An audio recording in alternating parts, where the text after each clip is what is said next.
Lukman berdiri gemetar di depan ruangan itu, melihat Renata menangis sendirian sambil memeluk tubuhnya yang rapuh.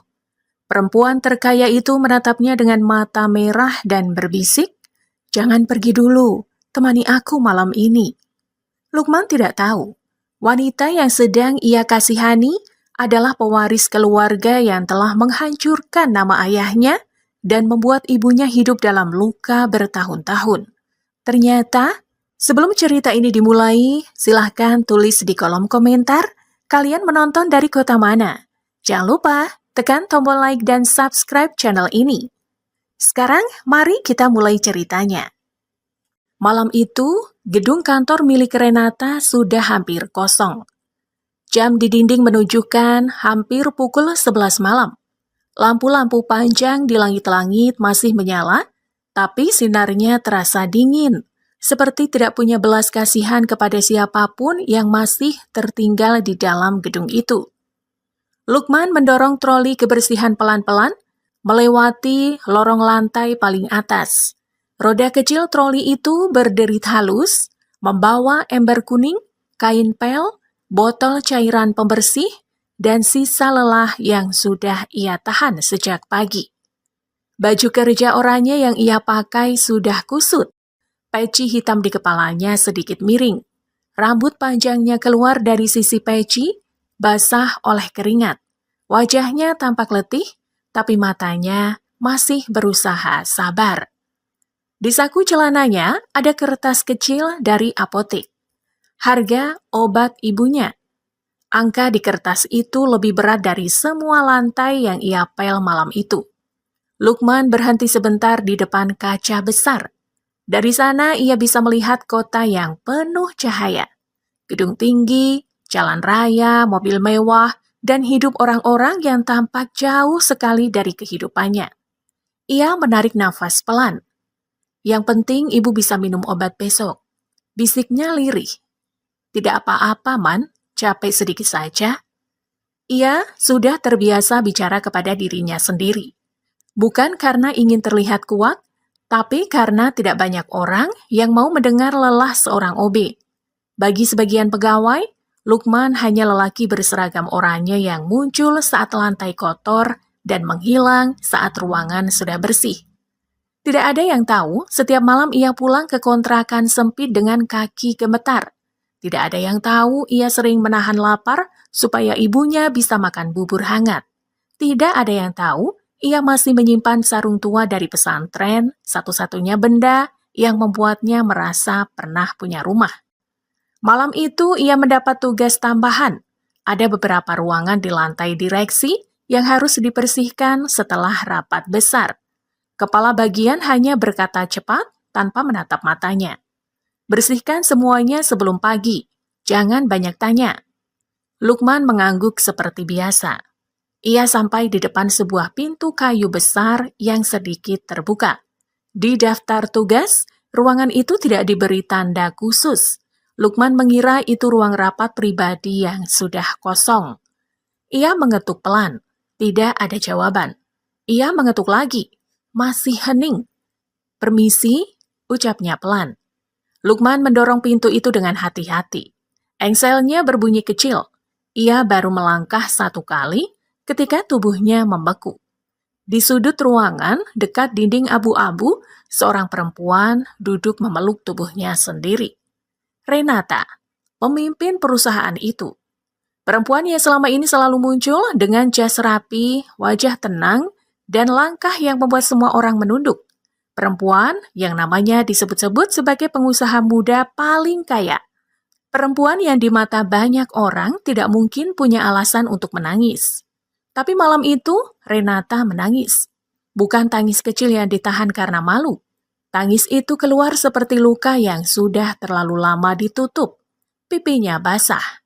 Matanya merah. Rambut hitamnya jatuh berantakan di wajah. Jas beige mahal yang ia kenakan tampak tidak mampu menutupi tubuhnya yang gemetar. Lukman langsung mundur. "Maaf Bu, saya tidak tahu Ibu ada di sini." Renata menoleh. Tatapannya kosong. seperti orang yang baru saja kehilangan sesuatu yang tidak bisa dicari lagi. Lukman menunduk dalam-dalam. "Saya keluar sekarang, Bu. Maaf, saya salah masuk ruangan." Tangannya sudah memegang gagang pintu ketika suara Renata terdengar. "Jangan pergi." Lukman terdiam. Suara itu sangat pelan, hampir tenggelam oleh suara pendingin ruangan. Tapi justru karena pelan, suara itu terdengar begitu hancur. Lukman menoleh sedikit. "Bu." Renata menghapus air matanya, tapi air mata baru jatuh lagi. "Jangan pergi dulu." Lukman kebingungan. Ia hanya OB. Ia tahu batas dirinya. Orang seperti dia tidak seharusnya berada di ruangan pribadi seorang wanita kaya pada malam selarut itu. "Saya bisa panggil satpam, Bu, atau asisten Ibu." Renata menggeleng cepat. Wajahnya semakin pucat. "Jangan panggil siapapun." Lukman menelan ludah. Ia berdiri kaku dekat pintu, tidak berani mendekat, tidak berani pergi. "Kalau Ibu butuh sesuatu, saya bisa ambilkan air." Renata menunduk. Bahunya bergetar. "Aku cuma butuh seseorang tetap di sini sebentar." Kalimat itu membuat dada Lukman terasa berat. Ia memandang perempuan itu dengan hati-hati. Di luar ruangan, Renata mungkin bisa membeli gedung, mobil, tanah, dan penghormatan.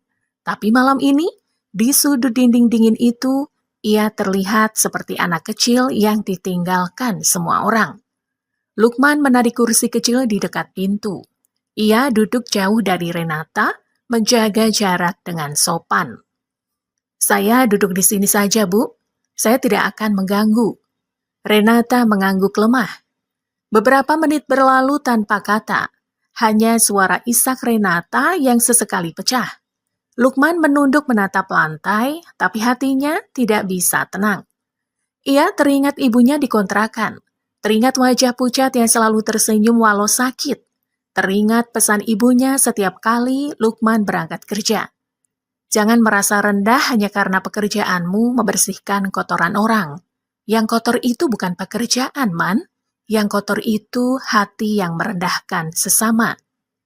Lukman menggenggam kain pel di tangannya. Renata tiba-tiba berkata, "Kamu pasti heran melihatku begini." Lukman mengangkat wajah sedikit. "Saya tidak berhak heran, Bu. Semua orang heran kalau melihat orang kaya menangis." Lukman diam sejenak. "Air mata tidak memilih orang kaya atau miskin, Bu." Renata menatapnya. Ada sesuatu di wajahnya yang retak semakin dalam. "Kamu bicara seperti orang yang sering menahan sakit." Lukman tersenyum tipis, tapi senyum itu tidak sampai ke matanya. Orang kecil biasanya belajar diam lebih dulu sebelum belajar mengeluh. Renata menutup wajahnya lagi. Tangisnya kembali pecah, kali ini lebih pedih. "Aku lelah," bisiknya. "Aku lelah pura-pura kuat. Aku lelah punya banyak orang di sekelilingku, tapi tidak satu pun benar-benar melihatku." Lukman menatap dinding kosong. Dalam hatinya ia berkata, mungkin inilah bentuk sepi yang lain. Sepi yang tinggal di rumah besar. Sepi yang memakai jas mahal. Sepi yang tidak dipercaya siapapun karena terlalu banyak uang. Renata menyandarkan kepalanya ke dinding. "Mereka semua butuh namaku. Butuh tanda tanganku, butuh uangku. Tapi malam ini, saat aku merasa ingin hilang, tidak ada satupun yang bisa kupanggil." Lukman merasakan tenggorokannya tercekat. Ia ingin berkata sesuatu, tapi takut kalimatnya terlalu sederhana untuk luka sebesar itu. Akhirnya, ia hanya berkata pelan, "Jangan hilang malam ini, Bu." Renata menoleh. Lukman masih menunduk, suaranya bergetar. "Kalau malam ini terlalu berat, tunggu sampai pagi. Kadang hati kita cuma perlu ditemani melewati gelapnya saja." Air mata Renata jatuh lagi, tapi kali ini ia tidak menutupinya. "Kamu siapa sebenarnya, Lukman?" Lukman terkejut karena Renata tahu namanya. "Saya cuma pegawai kebersihan, Bu." Renata menggeleng pelan. "Tidak, orang yang bisa berkata begitu pasti pernah patah berkali-kali." Lukman menunduk lebih dalam. Ia ingin menjawab, tapi bayangan ayah yang tidak pernah ia kenal tiba-tiba muncul di kepalanya.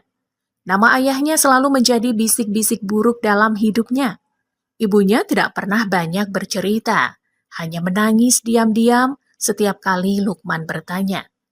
Lukman menggenggam ujung bajunya. Saya hanya anak dari ibu yang sakit, Bu. Anak yang sedang berusaha tidak kalah dari hidup. Renata terdiam lama. Kalimat itu membuat ruangan terasa lebih sempit. Dua orang berbeda dunia duduk di tempat yang sama, membawa luka yang sama-sama tidak terlihat. Di luar sana, kota masih menyala.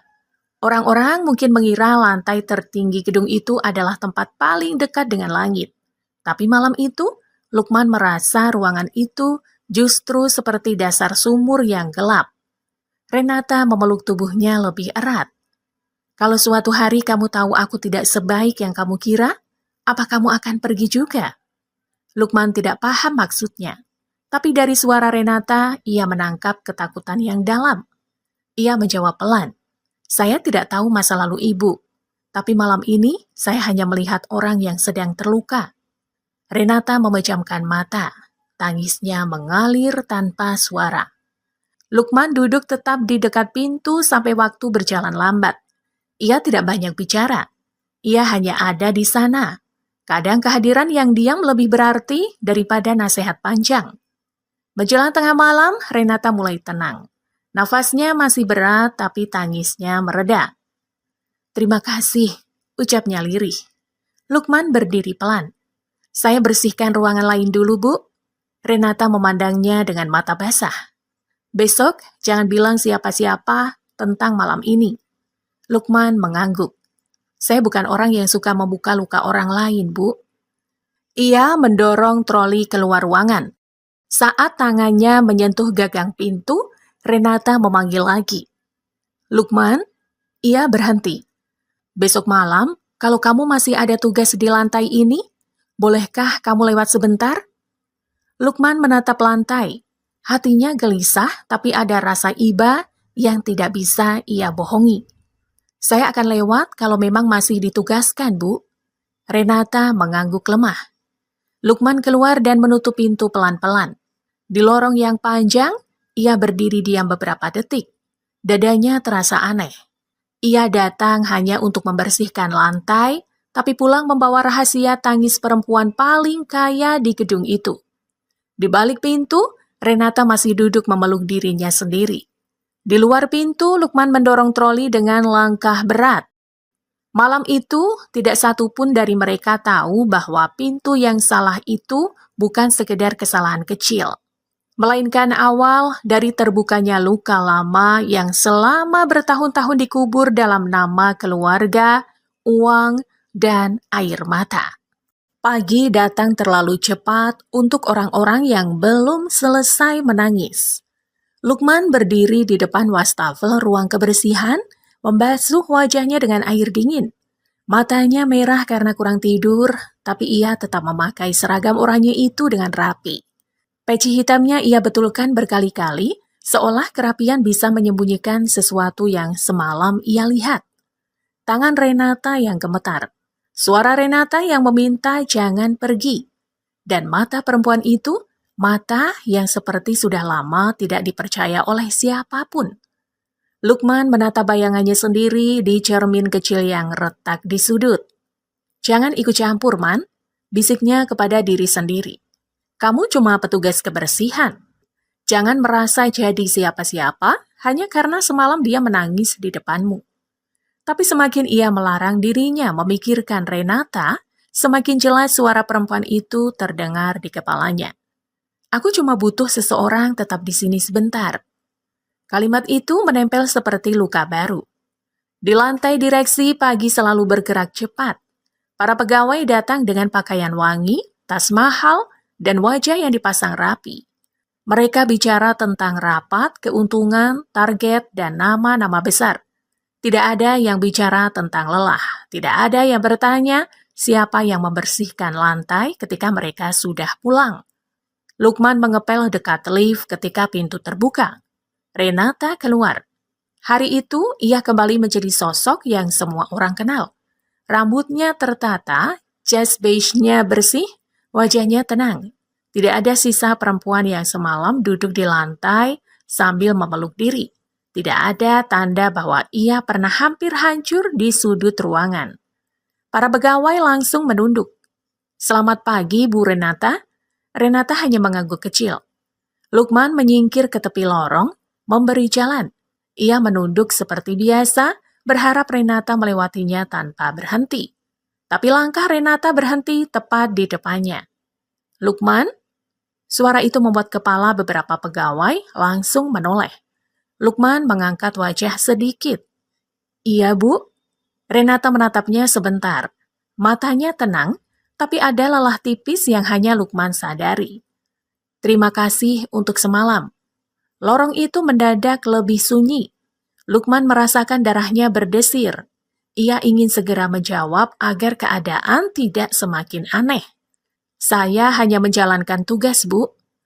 Renata menatapnya sedikit lebih lama, lalu berjalan pergi. Begitu Renata masuk ruang rapat, bisik-bisik mulai pecah seperti kaca. Semalam, apa maksudnya? Kenapa Bu Renata tahu nama dia?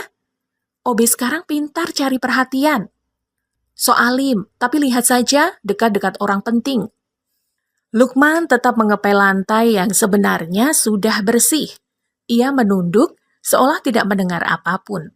Tapi setiap kata mereka menancap pelan-pelan di dadanya. Ia sudah sering dihina. Dulu saat kecil, ia dihina karena tidak punya ayah. Saat remaja, ia dihina karena pakai baju bekas. Saat dewasa, ia dihina karena pekerjaannya. Tapi anehnya pagi itu hinaan mereka lebih sakit karena ia tahu Renata juga akan ikut terluka bila kabar itu menyebar. Ia tidak ingin menjadi noda bagi perempuan yang semalam mempercayakan tangis kepadanya. Menjelang siang, kepala bagian memanggilnya. Ruangan itu kecil, panas, dan penuh bau rokok yang menempel di dinding. Kepala bagian duduk sambil mengetuk meja dengan pulpen. "Lukman, kamu tahu aturan lantai direksi, kan?" Lukman berdiri menunduk. "Tahu, Pak. Lalu kenapa kamu masuk ruang pribadi Bu Renata tadi malam?" "Saya kira ruangan itu kosong, Pak." "Kira-kira terus? Kalau ada masalah, perusahaan yang kena. Kamu pikir orang seperti kamu bisa sembarangan masuk ruang orang penting?" Lukman menggigit bibir bawahnya. "Orang seperti kamu." Kalimat itu selalu punya cara untuk membuat manusia merasa lebih kecil dari debu. "Saya salah, Pak. Saya minta maaf." Kepala bagian menghela nafas kasar. "Mulai malam ini kamu tidak usah naik ke lantai direksi lagi. Bersihkan lantai parkir dan gudang bawah. Kalau masih macam-macam, saya keluarkan." Lukman mengangguk. "Baik, Pak." Ia keluar tanpa membela diri. Di lorong, ia berhenti sebentar menarik nafas dalam-dalam. Ia tahu pekerjaan ini tidak boleh hilang. Obat ibunya menunggu. Kontrakan menunggu. Pesantren tempat ia dulu dibesarkan, kadang masih menunggu sedikit bantuannya, meski ia sendiri hampir tidak punya apa-apa. Lukman berjalan ke gudang bawah dengan langkah pelan.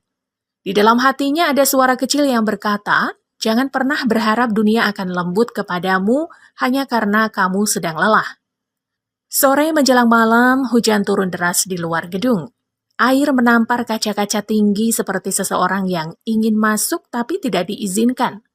Lukman sedang mengangkat ember ketika ponselnya bergetar. Pesan dari tetangganya. "Ibumu batuk lagi. Kalau pulang, belikan obat yang biasa." Lukman menutup mata. Uang di sakunya tidak cukup untuk obat itu. Ia duduk sebentar di tangga darurat, memegang ponsel dengan tangan gemetar. Dadanya terasa sesak, tapi ia tidak boleh menangis. Tidak di tempat kerja. Tidak saat seragamnya masih melekat. Tidak saat ia harus terlihat kuat untuk seorang ibu yang bahkan tidak pernah meminta apapun selain anaknya pulang dengan selamat. "Allah, kuatkan saya sedikit lagi," bisiknya. Saat ia berdiri, pintu tangga darurat terbuka. Renata berdiri di sana. Lukman kaget dan langsung menunduk. "Maaf, Bu, saya tidak tahu Ibu lewat sini." Renata memperhatikan wajahnya. "Kamu dipindahkan ke bawah?" Lukman diam sesaat. Iya, Bu, karena semalam. Saya memang salah masuk, Bu. Renata menatapnya dalam. Untuk pertama kalinya hari itu, wajah kuatnya retak lagi. Aku yang memintamu tinggal. Tapi saya yang membuka pintu, Bu. Renata mendekat satu langkah. Lukman mundur setengah langkah, menjaga jarak. Kenapa kamu selalu menanggung salah orang lain? Pertanyaan itu membuat Lukman terdiam. Ia ingin menjawab karena sejak kecil hidup mengajarkan begitu. Karena orang miskin sering tidak punya ruang untuk menjelaskan. Karena bila orang kecil membela diri, suaranya disebut melawan. Tapi ia tidak sanggup mengucapkan semuanya. Ia hanya berkata pelan.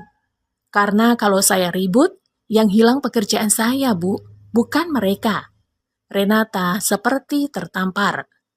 Hujan di luar semakin keras. Lukman, suara Renata melemah. Semalam kamu bilang aku jangan hilang sebelum pagi. Hari ini aku berhasil sampai pagi. Tapi sekarang malam datang lagi. Lukman menatap lantai. Bu Renata punya banyak orang yang bisa menemani. Renata tersenyum pahit. Banyak orang bisa berdiri di dekatku, tapi tidak semua orang membuatku merasa tidak sendirian. Lukman menggenggam gagang ember. Kalimat itu terlalu berat untuk seorang OB yang bahkan tidak mampu membeli obat ibunya malam ini. Saya takut, Bu. Renata menatapnya. Takut apa? Takut kalau saya terlalu sering berada di dekat luka ibu, saya lupa bahwa saya juga punya luka sendiri. Wajah Renata berubah. Lukman menunduk lebih dalam. Saya harus pulang cepat malam ini. Ibu saya sakit. Renata tidak langsung menjawab. Tangannya bergerak seolah ingin membantu, tapi berhenti di tengah jalan, seperti sadar bahwa uang tidak selalu bisa membeli hak untuk ikut campur. Apa yang kamu butuhkan? Lukman menggeleng. Doa saja, Bu. Renata menatapnya dengan mata berkaca-kaca. Kalau doa dari orang seperti aku masih pantas sampai ke langit, malam ini aku akan mendoakan ibumu. Lukman mengangkat wajah. Untuk sesaat, ia melihat Renata bukan sebagai pemilik gedung, bukan sebagai CEO terkaya, tapi sebagai perempuan yang juga sedang memohon diberi kesempatan menjadi manusia baik. Doa orang yang menangis biasanya lebih jujur, Bu. Ucap Lukman pelan. Renata tidak mampu menahan air matanya. Ia menoleh ke arah kaca, menyembunyikan wajah.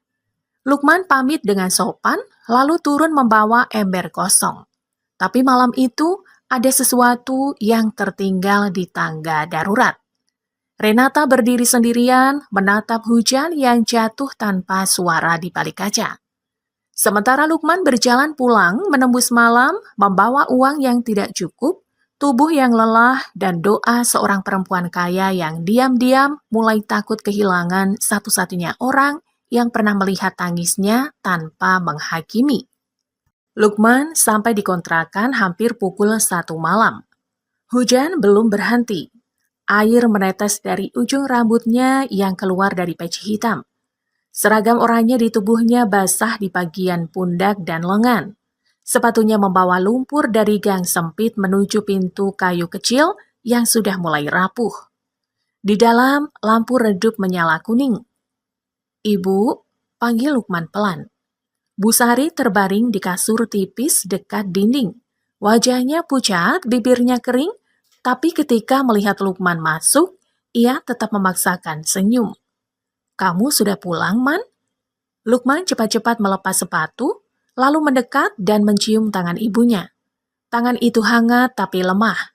Terlalu lemah untuk seorang ibu yang dulu pernah menggendongnya melewati banyak malam kelaparan. Maaf telat, Bu. Tadi lembur.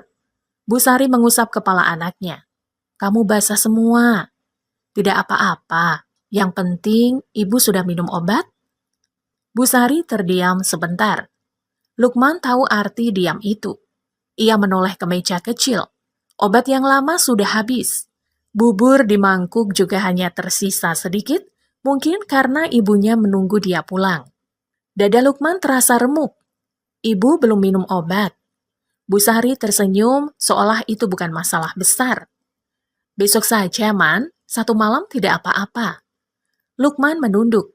Ia ingin marah kepada hidup, tapi tidak tahu harus memarahi siapa. Kepada hujan? Kepada upahnya yang kecil? Kepada tubuh ibunya yang semakin lemah? Atau kepada dirinya sendiri yang selalu pulang membawa kata maaf lebih banyak daripada membawa uang? Lukman beli besok pagi, Bu. Tidak usah memaksa. Harus, Bu. Suaranya pecah di ujung kalimat. Bu Sari menatapnya lama. Matanya lembut tapi menyimpan luka yang sudah terlalu tua. Man, kalau suatu hari hidupmu terasa terlalu berat, jangan merasa kamu gagal. Kadang anak baik pun tetap diuji sampai tulangnya terasa mau patah.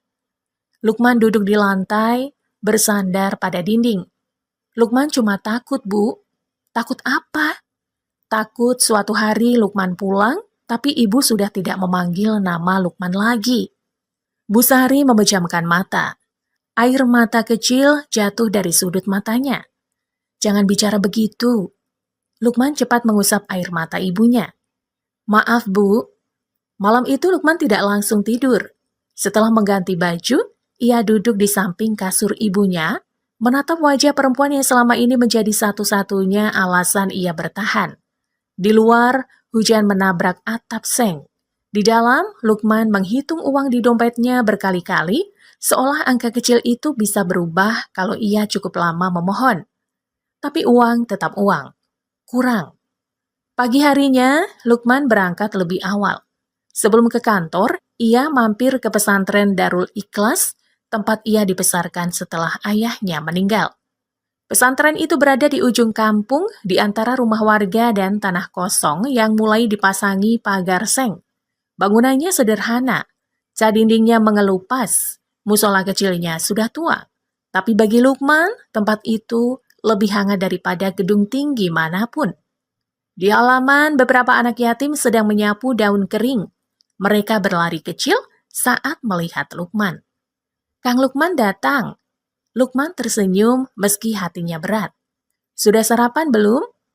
Anak-anak itu saling pandang, lalu tertawa kecil. Tawa yang terlalu cepat berhenti selalu membuat Lukman paham bahwa jawabannya tidak menyenangkan. Seorang pengasuh tua bernama Kiai Mahfud datang dari arah musola. Wajahnya teduh, tapi hari itu ada kerutan cemas di dahinya. Man, kamu sudah baca suratnya? Surat apa, Yai? Kiai Mahfud mengeluarkan selembar kertas dari map lusuh. Lukman menerimanya dengan hati-hati. Ia membaca pelan. Pemberitahuan pengosongan lahan. Matanya turun ke bagian bawah surat. Nama perusahaan itu membuat nafasnya tertahan. Perusahaan milik Renata. Untuk beberapa detik, dunia seperti berhenti. Suara anak-anak yang bermain di halaman terdengar jauh. Angin yang lewat terasa dingin. Kertas di tangannya bergetar. Ini dari perusahaan tempat saya kerja, Yai. Kiai Mahfud menatapnya dengan iba. Kami diberi waktu tidak lama. Katanya lahan ini masuk rencana pembangunan. Lukman memandangi musola kecil, kamar santri, rak sandal yang patah, dan sumur tua di pojok halaman. Di tempat itu ia pernah menangis diam-diam saat diejek anak lain karena tidak punya ayah. Di tempat itu pula Kiai Mahfud memeluknya dan berkata bahwa anak yatim bukan anak yang dibuang langit. Kalau pesantren ini digusur, anak-anak tinggal di mana? Kiai Mahfud menghela nafas. Itulah yang kami pikirkan. Lukman menggenggam surat itu. Dalam hatinya wajah Renata muncul. Wajah perempuan yang menangis sendirian. Wajah yang semalam terlihat hancur dan meminta ditemani. Tapi kini nama perusahaannya tertulis di kertas yang bisa meruntuhkan satu-satunya rumah bagi puluhan anak kecil. Lukman merasa seperti berdiri di antara dua luka. Satu luka menangis di ruangan mewah. Satu luka menunggu digusur di halaman pesantren. Sore itu Lukman bekerja dengan dada penuh api yang ia tahan mati-matian.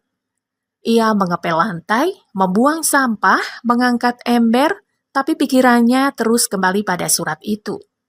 Malamnya saat ia hendak turun ke gudang, Renata memanggilnya dari lorong. Lukman, ia berhenti, tapi tidak segera menoleh. Renata mendekat. Aku mencari kamu sejak sore. Maaf Bu, saya banyak kerjaan. Renata memperhatikan wajahnya. Kamu marah? Lukman tertawa pelan, bukan tawa bahagia. Tawa orang yang sedang berusaha tidak pecah. Saya ini siapa sampai berani marah kepada ibu? Kalimat itu membuat Renata diam. Lukman mengeluarkan surat dari sakunya. Kertasnya sudah kusut karena terlalu sering digenggam. Ibu tahu pesantren Darul Ikhlas? Renata menerima surat itu. Saat membaca isinya, wajahnya berubah. Aku tahu ada proyek lahan, tapi aku tidak tahu ini pesantren. Tempat itu rumah saya, Bu. Renata mengangkat wajah.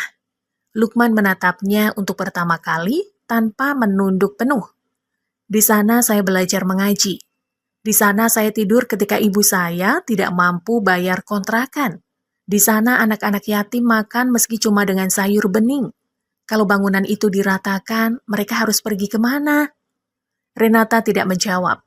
Bagi perusahaan ibu, mungkin itu cuma tanah. Bagi kami, itu tempat terakhir sebelum hidup benar-benar mengusir kami. Suara Lukman bergetar.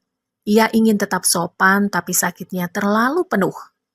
Renata memegang surat itu erat-erat. Aku akan periksa. Lukman menatapnya dengan mata basah. Orang kecil sering hancur bukan karena orang besar membenci kami, Bu. Tapi orang besar tidak pernah tahu kami ada.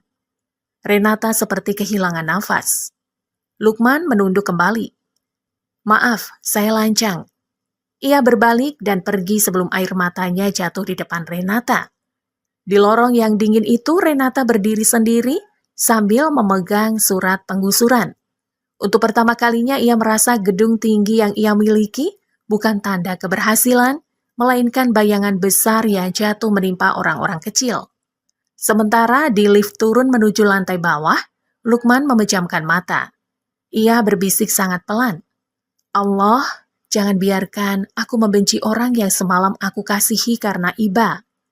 Pintu lift tertutup. Dan di antara lantai-lantai gedung yang sunyi, hati Lukman mulai retak ke arah yang tidak pernah ia bayangkan. Malam itu, Renata pulang ke rumahnya dengan membawa surat penggusuran di tangan. Rumah besar itu menyambutnya dengan lampu kristal, lantai marmer, dan keheningan yang terlalu dingin. Para pelayan menunduk saat ia masuk, tetapi tidak ada satupun yang berani bertanya kenapa wajahnya pucat. Renata berjalan melewati ruang tamu yang luas. Di dinding, foto ayahnya tergantung besar. Lelaki itu tersenyum dengan jas hitam dan sorot mata penuh kuasa. Di sebelahnya ada foto ibunya, perempuan lembut yang meninggal 3 tahun lalu, meninggalkan terlalu banyak hal yang belum sempat dijelaskan. Renata berhenti di depan foto ibunya. Bu, bisiknya, sebenarnya apa yang keluarga kita sembunyikan? Tidak ada jawaban. Hanya hening yang semakin menekan dada. Renata masuk ke kamar kerja lama milik ayahnya. Ruangan itu jarang ia sentuh sejak ayahnya meninggal. Bau kayu tua dan kertas lama masih tertinggal di sana. Di sudut ruangan, ada lemari besi kecil yang dulu pernah disebut ibunya sebelum wafat. Waktu itu ibunya menggenggam tangan Renata dengan tubuh lemah. Renata, kalau suatu hari kamu merasa hidupmu terlalu kosong, buka lemari itu. Ada kebenaran yang seharusnya ibu katakan sejak dulu. Renata dulu tidak berani membukanya. Ia takut menemukan alasan kenapa ibunya sering menangis sendirian. Takut menemukan alasan kenapa ayahnya selalu melarang siapapun menyebut nama seorang pegawai lama. Takut menemukan bahwa kekayaan yang ia warisi ternyata tidak sebersih yang selama ini ia percaya. Tapi malam itu, setelah melihat mata Lukman saat menyebut pesantren, Renata tidak bisa lari lagi. Ia memasukkan kode tanggal wafat ibunya. Lemari besi itu terbuka pelan. Di dalamnya ada beberapa map tua, foto usang, dan satu amplop coklat bertuliskan tangan ibunya. Untuk Renata, jika hatimu sudah cukup kuat untuk menerima dosa keluarga ini. Jari Renata gemetar saat membuka amplop itu. Kertas pertama adalah surat panjang dari ibunya. Renata membaca kalimat demi kalimat, dan setiap baris seperti pisau yang pelan-pelan mengiris dadanya. Bertahun-tahun lalu, ayah Renata memiliki seorang pegawai bernama Harun. Harun bukan orang kaya. Ia hanya pegawai bagian keuangan yang sederhana, jujur, dan terlalu berani memegang kebenaran. Suatu hari Harun menemukan bukti bahwa uang perusahaan dipakai untuk menutupi permainan gelap dalam proyek besar. Harun ingin melapor, tapi sebelum ia sempat bicara, ayah Renata lebih dulu menuduhnya mencuri. Nama Harun dihancurkan. Ia dipermalukan di depan banyak pegawai. Rumahnya didatangi penagih. Istrinya yang sedang sakit ikut menanggung malu. Anak kecilnya diejek sebagai anak pencuri. Renata membaca bagian itu dengan nafas terputus-putus. Di halaman berikutnya, ibunya menulis bahwa Harun meninggal tidak lama setelah fitnah itu. Kecelakaan kerja, begitu laporan resmi menyebutnya. Tapi ibu Renata tidak pernah percaya itu kecelakaan biasa. Renata menjatuhkan surat itu ke meja. "Tidak," bisiknya. Ia mundur satu langkah, lalu jatuh terduduk di lantai. Tangannya menutup mulut, air matanya pecah tanpa suara. Lukman, nama itu muncul di bagian akhir surat. Anak Harun bernama Lukman. Jika suatu hari kamu menemukannya, jangan hanya meminta maaf. Maaf tidak bisa membeli masa kecil yang dirampas. Kembalikan nama ayahnya, lindungi ibunya, dan jangan biarkan harta keluarga ini terus berdiri di atas air mata mereka.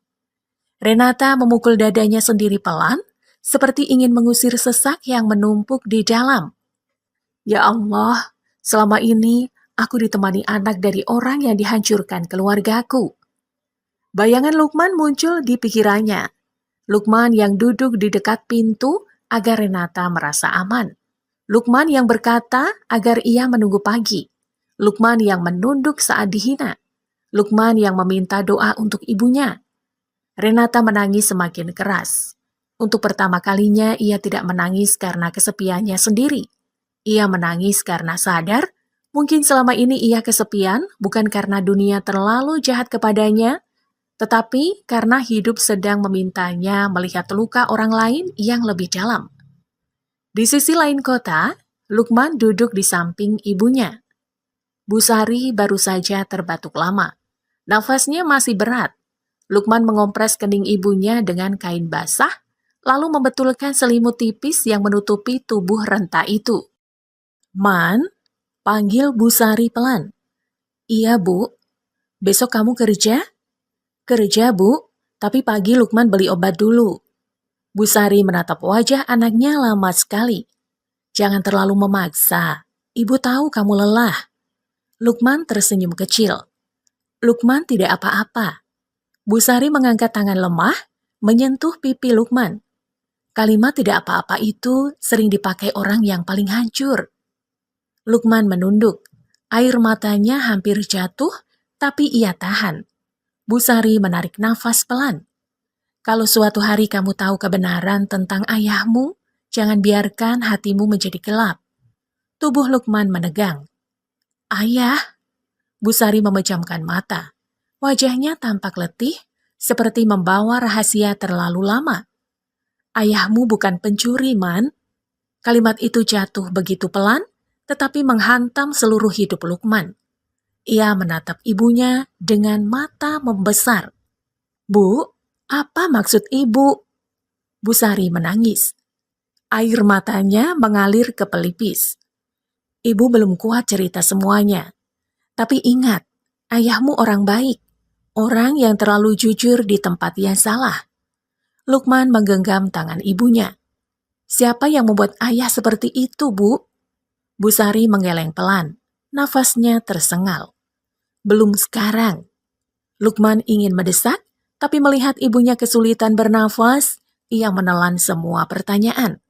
Ia hanya mencium tangan ibunya berkali-kali. Maafkan Lukman, Bu. Lukman baru tahu sekarang. Bu Sari tersenyum lemah. Bukan salahmu. Malam semakin larut. Di rumah besar Renata menangis di depan surat ibunya. Di kontrakan kecil, Lukman menangis di samping ibunya. Dua tempat itu jauh, dipisahkan jalan raya, gedung tinggi, gang sempit, dan nasib yang tidak adil. Tapi malam itu air mata mereka mengalir ke arah luka yang sama. Renata memeluk amplop tua itu di dadanya. Lukman memeluk tangan ibunya yang semakin dingin. Dan nama Harun yang selama bertahun-tahun dikubur dalam fitnah mulai kembali mengetuk pintu kehidupan mereka. Pagi itu, Lukman berangkat kerja dengan mata yang hampir tidak tidur. Suara ibunya masih terus berputar di kepalanya. "Ayahmu bukan pencuri, Man." Kalimat itu seperti pintu tua yang terbuka sedikit, tetapi di baliknya ada gelap yang membuat Lukman takut melangkah. Seumur hidup, ia tumbuh dengan bisik-bisik tentang ayahnya. Ada tetangga yang dulu berkata ayahnya membawa malu. Ada anak-anak yang mengejeknya sebagai anak pencuri. Ada guru yang menatapnya dengan kasihan berlebihan. Lukman dulu percaya mungkin memang ada noda dalam darah keluarganya.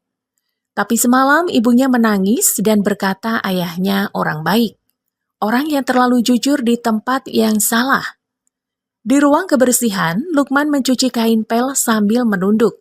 Tangannya bergerak tetapi pikirannya tidak ada di sana. Ia melihat bayangan ayah yang tidak pernah jelas dalam ingatannya. Wajahnya samar. Suara yang tak sempat ia kenal. Nama yang lebih sering menyakitkan daripada menghangatkan. "Harun," bisik Lukman pelan. Nama itu terasa asing dan dekat sekaligus. Pintu ruang kebersihan terbuka. Renata berdiri di sana. Wajahnya berbeda dari biasanya. Tidak ada ketegasan yang dingin. Tidak ada aura perempuan kaya yang membuat orang segan. Yang berdiri di depan Lukman pagi itu hanya wanita muda dengan mata sembab, wajah pucat dan tangan yang menggenggam amplop tua terlalu erat. Lukman langsung berdiri. "Bu Renata?" Renata menatapnya lama. Bibirnya bergetar tapi tidak ada kata yang keluar. Lukman merasakan sesuatu yang buruk. "Ada apa, Bu?" Renata menarik nafas, tetapi nafas itu patah di tengah. "Aku perlu bicara denganmu. Kalau soal pesantren, saya tidak bermaksud menekan ibu." Renata menggeleng pelan. "Bukan hanya pesantren." Lukman diam. Renata menunduk. Air matanya jatuh satu persatu ke amplop yang ia pegang. "Ini tentang ayahmu." Tubuh Lukman terasa kaku. Dunia di sekitarnya mendadak mengecil. Bau cairan pembersih, suara pendingin ruangan, roda troli di sudut, semuanya seperti menjauh. "Ayah saya?" Suara Lukman hampir tidak terdengar. Renata mengangguk. "Boleh kita bicara di tempat lain?" Lukman ingin menolak. Ia takut. Ada perasaan aneh yang mengatakan bahwa setelah hari ini, hidupnya tidak akan sama lagi. Namun kakinya tetap mengikuti Renata ke ruang pribadinya, ruangan yang dulu ia masuki karena salah pintu. Begitu pintu tertutup, Renata meletakkan amplop itu di atas meja. Tangannya gemetar. "Aku tidak tahu cara menyampaikan ini tanpa melukaimu." Lukman menatap amplop itu. "Kalau kebenarannya memang luka, sampaikan saja, Bu. Saya sudah terlalu lama hidup dengan luka yang tidak punya nama." Renata menutup mata. Air matanya mengalir. "Ayahmu bernama Harun." Lukman menelan sesak. "Iya, dia dulu bekerja di perusahaan keluarga saya." Lukman mengangkat wajah perlahan. "Perusahaan keluarga ibu?" Renata mengangguk. Suaranya pecah. "Dan dia bukan pencuri." Seluruh tubuh Lukman bergetar. Kalimat itu seharusnya menjadi kabar baik. Seharusnya membuatnya lega. Tapi anehnya, dada Lukman justru terasa hancur. Karena bila ayahnya bukan pencuri, berarti selama ini ada orang yang sengaja membuatnya tampak seperti pencuri. Renata mendorong surat itu ke arahnya. "Baca ini." Lukman mengambil surat itu dengan tangan gemetar. Ia membaca kalimat demi kalimat. Tulisan Ibu Renata bercerita tentang Harun, tentang bukti kecurangan, tentang fitnah, tentang penghinaan di depan banyak orang, tentang seorang istri yang sakit yang ikut dihukum oleh malu, dan tentang anak kecil yang tumbuh membawa nama buruk. Semakin jauh ia membaca, semakin kabur matanya. Air mata jatuh ke kertas tua itu. Lukman menutup mulutnya, menahan suara yang hampir pecah. Jadi itu sebabnya ibunya sering menangis diam-diam. Jadi itu sebabnya mereka hidup berpindah dari satu kontrakan ke kontrakan lain. Jadi itu sebabnya namanya selalu terasa kecil di hadapan orang-orang. Bukan karena ayahnya bersalah, tapi karena ayahnya terlalu jujur. Lukman menatap Renata. Siapa yang melakukan ini? Renata menunduk dalam-dalam. Ayahku. Hening jatuh begitu berat. Lukman mundur satu langkah. Wajahnya pucat. Tangannya masih memegang surat itu, tetapi seluruh tubuhnya seperti kehilangan tenaga. Ayah ibu, Renata menangis. Iya. Lukman tertawa pelan. Tawa itu kosong. Bukan tawa orang yang menemukan lucu, melainkan tawa orang yang sudah tidak tahu bagaimana cara menangis dengan benar. Saya membersihkan lantai perusahaan yang menghancurkan ayah saya. Renata menutup wajahnya. Saya minta maaf, Lukman. Saya menunduk setiap hari kepada orang-orang yang makan dari nama keluarga yang mengubur nama ayah saya. Maafkan aku. Lukman menatapnya dengan mata merah. Ibu tahu rasanya dipanggil anak pencuri waktu masih kecil. Renata tidak menjawab. Ia hanya menangis. Ibu tahu rasanya melihat ibu sendiri pura-pura kuat, padahal setiap malam batuknya bercampur tangis. Lukman menggenggam surat itu lebih erat. Ibu tahu rasanya ingin membela ayah sendiri, tapi bahkan tidak punya bukti untuk berkata bahwa dia orang baik. Renata jatuh berlutut. Lukman, aku tidak tahu. Aku benar-benar tidak tahu. Lukman mundur cepat, seperti lutut Renata justru melukainya. Jangan berlutut, Bu. Jangan buat saya terlihat seperti orang yang sedang menang. Renata terdiam di lantai. Lukman menatap perempuan itu, perempuan yang pernah ia temani menangis, perempuan yang doanya ia terima untuk ibunya, perempuan yang ternyata membawa nama keluarga yang menghancurkan hidupnya. Hatinya terbelah. Sebagian ingin membenci, sebagian lain terlalu lelah untuk membenci orang yang juga sedang hancur. Selama ini, suara Lukman sangat pelan. Saya kira kemiskinan kami takdir. Saya kira sakit ibu saya ujian. Saya kira hinaan orang adalah bagian dari hidup yang harus saya terima. Ia mengangkat surat itu. Ternyata ada tangan manusia di balik semuanya. Renata menunduk, bahunya bergetar. Aku akan memperbaiki semuanya. Lukman menatapnya pahit. Apa yang bisa diperbaiki, Bu? Ayah saya sudah mati. Masa kecil saya sudah lewat. Ibu saya sakit bertahun-tahun. Pesantren saya hampir digusur. Nama Harun baru dibersihkan setelah anaknya menjadi OB di gedung milik keluarga yang memfitnahnya. Setiap kalimatnya membuat Renata seperti ditampar. Lukman meletakkan surat itu kembali di meja. Tangannya gemetar, tapi suaranya menjadi lebih lirih. Saya tidak sanggup membenci ibu hari ini, tapi saya juga tidak sanggup melihat wajah ibu. Renata menangis semakin dalam. Lukman, jangan panggil saya dulu. Lukman berjalan ke pintu. Langkahnya pelan, seperti orang yang membawa jenazah di dalam dadanya.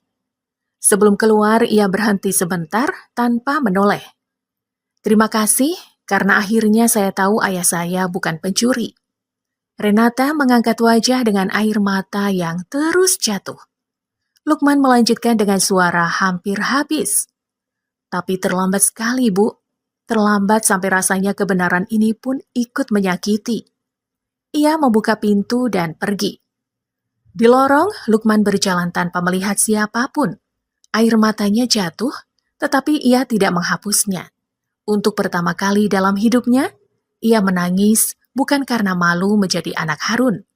Ia menangis karena terlalu lama dipaksa malu kepada ayah yang sebenarnya jujur. Di dalam ruangan, Renata tetap berlutut di lantai. Di atas meja, surat ibunya terbuka. Nama Harun tertulis jelas di sana, seperti seseorang yang akhirnya pulang dari kuburan fitnah. Renata memeluk tubuhnya sendiri. Ya Allah, bisiknya hancur. Kenapa aku baru tahu setelah semua orang yang paling terluka hampir habis menanggungnya? Di luar ruangan itu, Lukman terus berjalan dengan dada remuk.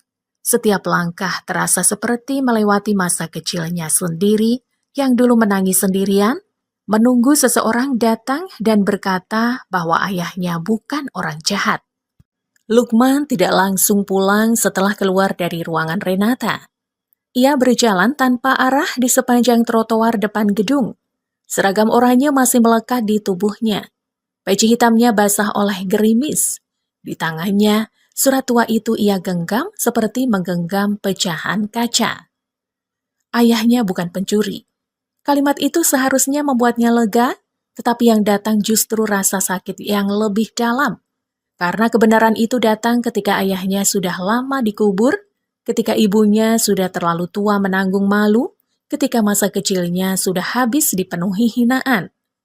Lukman berhenti di bawah lampu jalan. Ia menatap langit malam yang muram.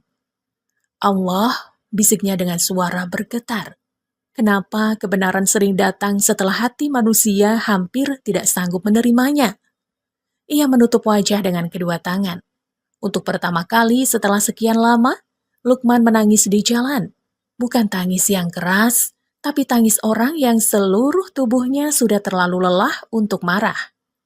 Ponselnya bergetar. Nama tetangganya muncul di layar. Lukman mengangkat dengan tangan gemetar. "Assalamualaikum, Bu." Suara di seberang terdengar panik. "Man, cepat pulang. Ibumu sesak lagi. Dari tadi manggil namamu." Dunia Lukman seperti runtuh. Ia berlari.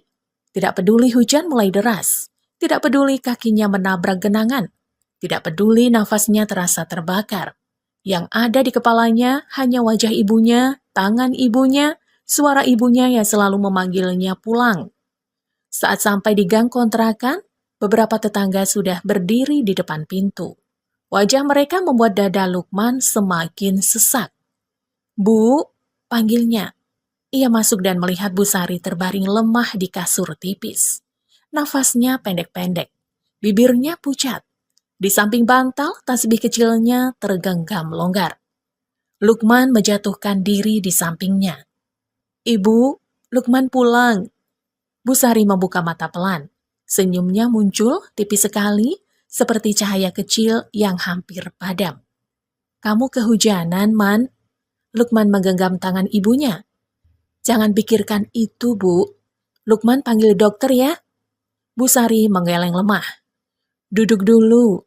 Ibu ingin lihat wajahmu." Air mata Lukman langsung jatuh. "Jangan bicara seperti itu, Bu." Bu Sari mengusap pipi Lukman dengan sisa tenaga. "Anak ibu sudah besar, tapi kalau menangis, wajahmu masih sama seperti waktu kecil." Lukman menunduk mencium tangan ibunya berkali-kali. "Maafkan Lukman, Bu. Lukman belum bisa membahagiakan ibu. Lukman belum bisa beli obat tepat waktu. Lukman belum bisa bikin ibu tinggal di rumah yang layak." Bu Sari menarik nafas pelan. "Kamu sudah membahagiakan ibu sejak pertama kali kamu lahir. Tapi hidup ibu susah karena Lukman." "Tidak, Man. Hidup ibu susah karena dunia tidak selalu adil. Tapi kamu tidak pernah jadi beban ibu."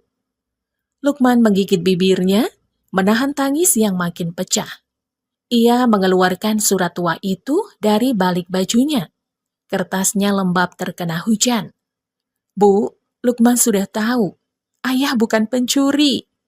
Mata Bu Sari berkaca-kaca. "Iya, ayahmu orang baik. Kenapa ibu tidak cerita dari dulu?" Bu Sari memejamkan mata. Dua air mata jatuh ke pelipisnya. "Karena ibu takut kamu tumbuh dengan dendam. Ibu lebih rela kamu miskin harta daripada kaya kebencian." Lukman menangis lebih dalam. "Tapi mereka menghancurkan ayah, Bu. Mereka membuat ibu sakit. Mereka membuat Lukman malu seumur hidup." Bu Sari menggenggam tangan Lukman, lemah tapi penuh makna. "Dengarkan ibu, Man. Kebenaran harus ditegakkan. Nama ayahmu harus dibersihkan. Tapi jangan biarkan hatimu jadi sama gelapnya dengan orang yang memfitnahnya."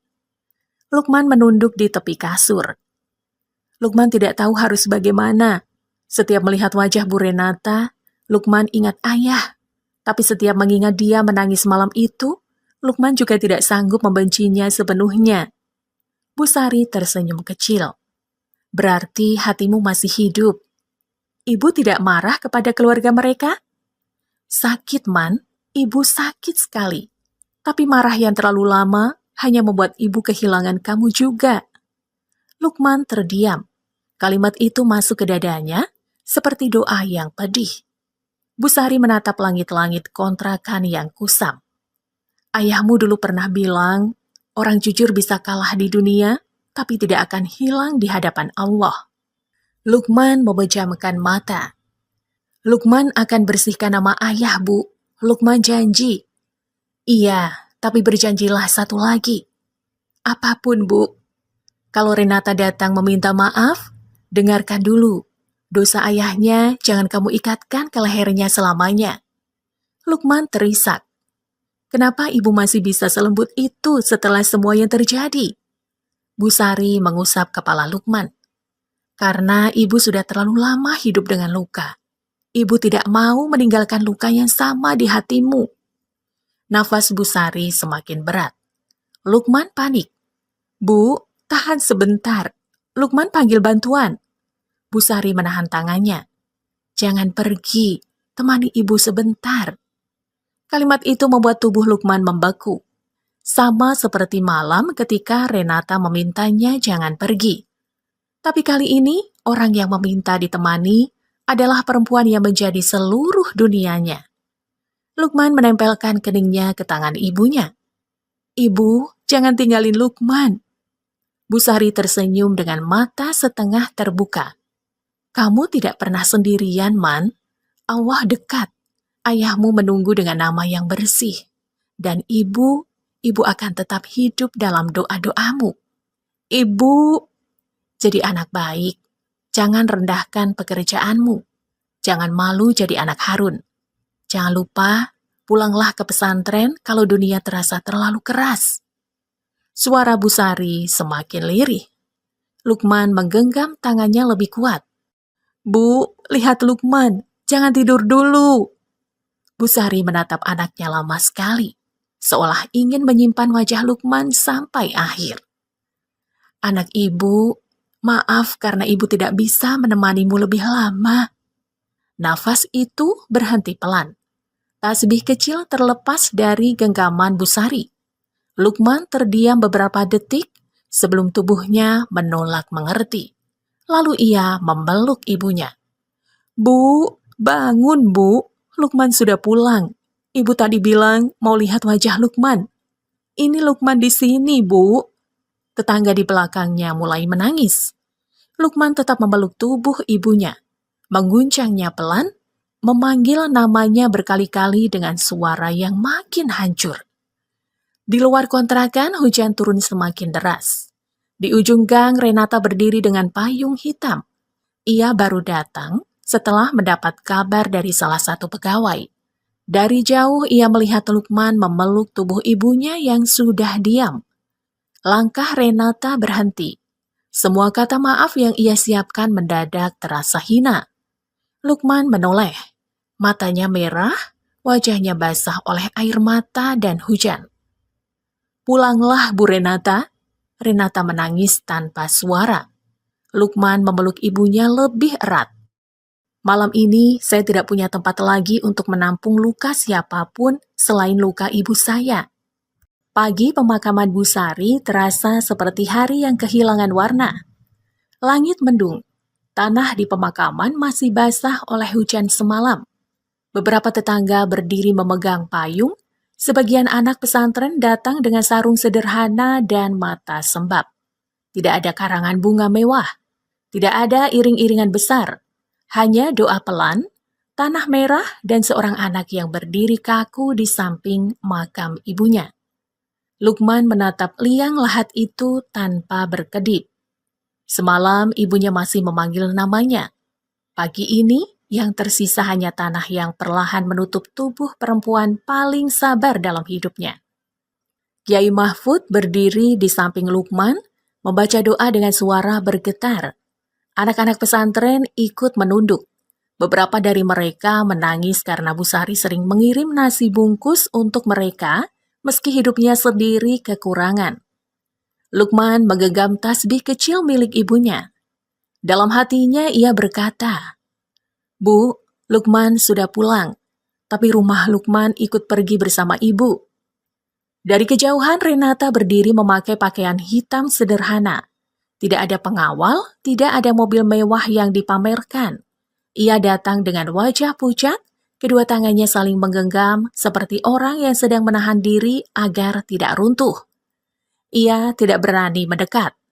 Setiap kali melihat punggung Lukman, rasa bersalah itu menekan dadanya sampai sulit bernafas.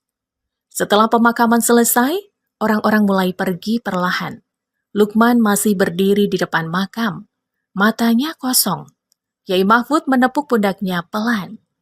"Man, ibumu pergi dengan hati yang bersih." Lukman mengangguk, tapi suaranya tidak keluar. Renata akhirnya melangkah mendekat. Langkahnya ragu. Ia berhenti beberapa meter dari Lukman. "Lukman?" Lukman tidak menoleh. Renata menunduk. "Aku tidak akan meminta maaf hari ini. Aku tahu kata itu terlalu kecil." "Hening, aku hanya ingin memberitahu, hari ini juga aku akan mengembalikan nama ayahmu." Lukman memejamkan mata. Air matanya jatuh lagi, pelan dan lelah. "Nama ayah saya tidak akan membuat ibu saya bangun lagi, Bu." Renata menahan tangis. "Aku tahu, tidak akan menghapus malam-malam ketika beliau batuk menahan sakit. Aku tahu, tidak akan mengembalikan masa kecil saya." Renata mengangguk dengan wajah hancur. "Aku tahu, Lukman, tapi kebenaran tetap harus pulang, meski semua yang menunggunya sudah terlalu lelah." Kalimat itu membuat Lukman menoleh sedikit. Matanya merah, tetapi di sana tidak ada lagi kemarahan yang meledak. Yang ada hanya luka yang terlalu dalam untuk dijelaskan. Siang itu, Renata mengumpulkan seluruh petinggi perusahaan di ruang rapat utama. Ruangan itu dingin, mewah, dan dipenuhi orang-orang yang selama ini selalu bicara tentang angka. Mereka datang dengan wajah kesal karena rapat mendadak. Beberapa berbisik saat melihat Lukman berdiri di belakang, masih memakai baju hitam sederhana dari pemakaman. Renata berdiri di depan meja panjang. Di hadapannya ada surat ibunya, berkas lama, foto Harun, dan bukti yang selama ini disembunyikan. Salah satu direktur tua menatap tajam. "Renata, ini bukan waktu yang tepat. Nama keluarga harus dijaga." Renata memandangnya dengan mata basah. "Nama keluarga kami sudah rusak sejak hari kami menghancurkan orang jujur." Ruangan mendadak sunyi. Renata mengangkat foto Harun. Lelaki ini bernama Harun. Bertahun-tahun lalu, dia difitnah sebagai pencuri oleh ayah saya. Padahal dia sedang mencoba membuka kecurangan di perusahaan ini. Beberapa orang saling pandang. Ada yang pura-pura tidak tahu. Ada yang wajahnya berubah pucat. Renata melanjutkan dengan suara gemetar tetapi jelas. Karena fitnah itu, Harun kehilangan nama baik. Istrinya hidup dalam hinaan. Anaknya tumbuh membawa malu yang bukan miliknya. Lukman menunduk. Dadanya sesak. Mendengar nama ayahnya disebut di ruangan itu, seperti melihat kuburan lama dibuka, bukan untuk menyakiti, tetapi untuk membersihkan tulang-tulang kebenaran yang pernah dikubur. Direktur tua itu berdiri. "Kamu sadar akibatnya? Saham bisa jatuh, investor bisa pergi, media akan menyerang." Renata menghapus air matanya. "Biarkan, lebih baik perusahaan kehilangan angka daripada terus memakan doa orang yang dizalimi." Ia mengambil dokumen lain. "Mulai hari ini, proyek penggusuran pesantren Darul Ikhlas dibatalkan. Tanah itu saya wakafkan atas nama Harun dan Sari. Semua biaya perbaikan pesantren akan saya tanggung dari harta pribadi saya." Ruang rapat menjadi gaduh. Renata tidak berhenti. "Dan mulai hari ini, saya mundur dari jabatan CEO." Semua orang terkejut. Lukman mengangkat wajah. Renata melepaskan tanda jabatannya, lalu meletakkannya di meja. Tangannya gemetar, tetapi matanya tidak lagi lari dari kenyataan. Saya tidak pantas memimpin sebelum saya belajar bertanggung jawab sebagai manusia. Ia berjalan ke arah Lukman. Setiap langkahnya terasa berat. Saat sudah dekat, Renata berhenti dan menunduk dalam-dalam. Lukman, di depan semua orang yang dulu ikut menikmati diamnya kebenaran, aku bersaksi bahwa ayahmu, Harun, bukan pencuri. Lukman menggenggam tasbih ibunya kuat-kuat. Renata menangis. Dia orang jujur. Dia korban fitnah keluarga kami. Dan aku akan menghabiskan sisa hidupku untuk memastikan namanya tidak lagi disebut dengan hinaan. Lukman menutup wajahnya. Tangis yang ia tahan sejak pemakaman akhirnya pecah. Ia teringat ayah yang hanya ia kenal dari cerita pendek. Ia teringat ibunya yang berkata, "Jangan malu jadi anak Harun." Ia teringat dirinya yang kecil, menunduk saat orang mengejek. Kini, di ruangan yang dulu membuatnya merasa paling rendah, nama ayahnya berdiri kembali. Lukman mengangkat kepala. Suaranya pelan, tapi seluruh ruangan mendengarnya. "Nama ayah saya Harun." Ia menarik nafas dengan dada bergetar. Dia bukan pencuri. Tidak ada yang berani bicara. Renata menangis tanpa menutup wajahnya. Lukman menangis tanpa menundukkan kepala. Di antara mereka, ada luka yang belum sembuh, tetapi kebenaran akhirnya diberi tempat untuk bernafas. Sore itu, saat keluar dari gedung, Lukman menatap langit yang mulai cerah. Ia menggenggam tasbih ibunya dan berbisik, "Bu, nama ayah sudah pulang." Beberapa bulan setelah nama Harun dibersihkan, hidup Lukman tidak serta-merta menjadi ringan. Kebenaran memang sudah pulang, tetapi luka tidak langsung sembuh hanya karena orang-orang akhirnya tahu siapa yang bersalah. Setiap pagi, Lukman masih terbangun dengan kebiasaan lama, menoleh ke kasur tipis di sudut kontrakan, berharap melihat ibunya duduk sambil melipat mukena. Namun kasur itu kosong.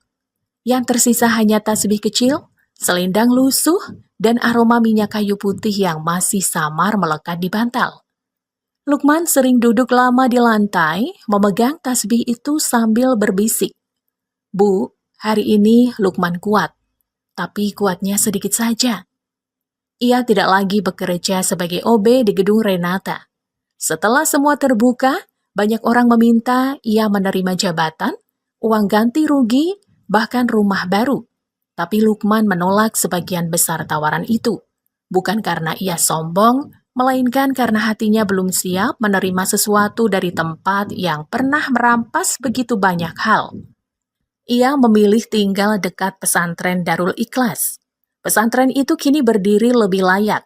Dindingnya dicat ulang, atap bocornya diganti, musola kecilnya diperluas. Di halaman depan ada papan kayu sederhana bertuliskan nama yang membuat Lukman selalu berhenti beberapa detik setiap kali lewat. Rumah Harun dan Sari. Hari pertama papan itu dipasang, Lukman tidak mampu berdiri. Ia duduk di tanah, menangis tanpa suara. Anak-anak pesantren mengelilinginya, tidak mengerti sepenuhnya luka yang sedang ia tahan, tapi mereka ikut diam, seolah tahu bahwa ada tangis yang tidak boleh diganggu. Kiai Mahfud duduk di sampingnya. "Man, ayah dan ibumu tidak punya makam mewah. Tapi sekarang nama mereka jadi tempat pulang banyak anak." Lukman mengusap air matanya. "Semoga mereka tahu, Yai. Mereka tahu. Allah tidak pernah salah menyampaikan kabar baik kepada hamba yang sabar." Sejak saat itu, Lukman membantu mengurus pesantren. Ia mengajar anak-anak membaca, membersihkan halaman, memperbaiki kursi patah, dan sering memasak nasi ketika dapur kekurangan tenaga. Hidupnya masih sederhana, tapi untuk pertama kalinya, kesederhanaan itu tidak terasa seperti hukuman. Sementara itu, Renata benar-benar meninggalkan kursi CEO. Banyak orang menyebutnya bodoh. Ada media yang menulis bahwa ia menghancurkan warisan keluarga. Ada rekan bisnis yang menjauh. Ada keluarga jauh yang datang hanya untuk memaki. Renata menerima semua itu. Ia menjual rumah besarnya dan memilih tinggal di rumah kecil dekat yayasan yang ia dirikan. Setiap hari ia mengurus bantuan untuk keluarga pegawai kecil yang dulu pernah dirugikan perusahaan ayahnya. Ia tidak lagi memakai pakaian mahal yang membuat orang segan. Rambutnya sering diikat seadanya. Wajahnya tampak lebih lelah, tetapi matanya tidak lagi kosong seperti malam ketika Lukman pertama kali menemukannya menangis. Namun rasa bersalah tidak pernah benar-benar pergi. Setiap malam, Renata masih membaca surat ibunya. Setiap membaca nama Harun, dadanya terasa sesak. Setiap mengingat Bu Sari meninggal sebelum sempat melihat namanya dipulihkan, Renata merasa dunia memberinya hukuman yang tidak terlihat. Suatu sore, Renata datang ke pesantren Darul Ikhlas. Ia berdiri di luar pagar, tidak langsung masuk. Anak-anak sedang berlari di halaman. Suara mereka riang. Di dekat musola, Lukman sedang memperbaiki rak sandal. Kiai Mahfud melihat Renata lebih dulu. Masuklah, nak. Tempat ini bukan untuk orang yang suci saja. Tempat ini juga untuk orang yang ingin memperbaiki diri. Renata menunduk, matanya berkaca-kaca. Ia melangkah pelan ke halaman. Anak-anak menyapanya tanpa rasa takut. Ada yang memanggilnya Kak Renata. Panggilan itu membuat dadanya bergetar karena dulu ia terbiasa dipanggil dengan hormat yang dingin, bukan dengan kehangatan seperti itu. Lukman berdiri ketika melihatnya. Untuk beberapa saat mereka hanya saling menatap. Tidak ada kemarahan di wajah Lukman, tetapi juga belum ada kedekatan yang dulu pernah tumbuh diam-diam di antara mereka. Yang ada hanya dua manusia yang sama-sama tahu bahwa beberapa luka tidak bisa dilompati begitu saja. Renata mengulurkan sebuah kotak kecil. Aku menemukan ini di arsip lama. Lukman menerimanya dengan hati-hati. Di dalamnya ada foto tua. Seorang lelaki muda memakai baju kerja sederhana, tersenyum lembut ke kamera. Di belakang foto itu tertulis tulisan tangan. Harun, pegawai paling jujur yang pernah kami miliki. Tangan Lukman bergetar. Ia menatap wajah ayahnya lama sekali. Selama hidup, ia tidak pernah punya kenangan utuh tentang Harun. Kini, lewat foto kecil itu, ia merasa seperti akhirnya melihat ayahnya pulang dengan wajah yang tidak lagi ditundukkan fitnah. Air mata Lukman jatuh ke atas foto. Ayah, bisiknya. Renata menunduk. Tangannya saling menggenggam erat. Aku minta maaf karena foto itu baru sampai sekarang. Lukman menarik nafas panjang. Setidaknya sekarang saya tahu wajah ayah saat tersenyum. Kalimat itu membuat Renata menangis. Lukman menutup kotak itu perlahan, lalu memandang papan nama di halaman. Ibu saya pernah bilang dendam tidak boleh jadi rumah. Renata menghapus air matanya. Aku tidak pantas meminta tempat dalam hidupmu. Saya tahu. Jawaban itu pelan, tapi jujur. Renata menunduk lebih dalam. Lukman melanjutkan, tapi saya juga tidak ingin menghabiskan hidup untuk membenci. Ibu saya pergi dengan pesan itu. Saya tidak mau membuat doa terakhir beliau sia-sia. Renata menangis tanpa suara. Sore turun pelan. Cahaya matahari menyentuh halaman pesantren, membuat debu kecil di udara tampak seperti serpihan emas. Anak-anak kembali mengaji di musola. Suara mereka terdengar lembut menyatu dengan angin. Beberapa hari kemudian, Lukman datang ke gedung lama untuk mengambil barang terakhirnya. Ruang pribadi Renata sudah kosong. Dinding abu-abu itu masih sama. Pintu kayu itu juga masih sama. Ia berdiri di ambang pintu, mengingat malam pertama semuanya dimulai. Malam ketika ia salah masuk ruangan. Malam ketika Renata menangis sendirian. Malam ketika ia belum tahu bahwa belas kasih dan luka masa lalu akan bertemu di tempat yang sama. Renata datang dari belakang. Ruangan ini dulu gelap sekali, ucapnya lirih. Lukman mengangguk. Iya, tapi dari sini juga semuanya terbuka. Renata berdiri di sampingnya menjaga jarak. Apa kamu masih membenciku? Lukman memejamkan mata. Lama ia diam, seolah sedang mendengarkan suara ibunya di dalam dadanya. "Saya masih sakit," jawabnya pelan. Tapi sakit tidak selalu harus menjadi benci. Renata menangis lagi. Kali ini tangis itu tidak meminta ditemani. Tangis itu menerima bahwa penebusan tidak selalu berakhir dengan pelukan, kadang cukup dengan keberanian menghadapi luka yang pernah dibuat. Lukman mengeluarkan foto Harun dari sakunya. Ia menatap wajah ayahnya, lalu tasbih ibunya. "Bu, ayah," bisiknya. Lukman pulang. Di luar jendela malam kota mulai menyala. Tapi di ruangan itu tidak lagi terasa seperti tempat seseorang ingin menyerah. Lukman menutup pintu perlahan, bukan untuk mengubur masa lalu, melainkan untuk membiarkan luka itu beristirahat setelah terlalu lama menangis sendirian.